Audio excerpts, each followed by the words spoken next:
चला तर मग आज बनवूया कुकरमध्ये झटपट hotel style tasty sambar recipe. आणि सांबरचा रंग टेक्स्चर बघू शकता, खूप मस्त आलेला आहे। त्याच्यासाठी तूर डाळ 1 तास आधी पाण्यात भिजवून घेतली होती। इथे काही भाज्या घेतल्यात, शेवग्याची शेंग, भोपळा, कांदा, टोमॅटो आणि बटाटा।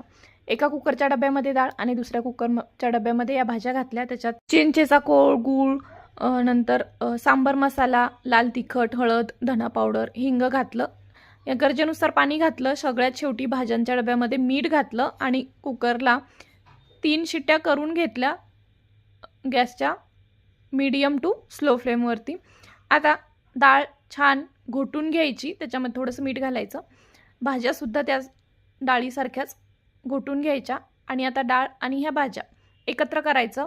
जिऱ्या मोहऱ्याची फोडणी बनवून घेतली आहे, ती फोडणी याच्यात घालायची, कोथिंबीर घालायची भरपूर आणि बारीक गॅसच्या फ्लेमवरती सांबर 8 ते 10 मिनिटं मस्त उकळून घ्यायचं। आणि इथे मस्त टेस्टी असं कुकरच्या फक्त 3 शिट्या करून हे सांबर बनवलेलं आहे। नक्की बनवून बघा।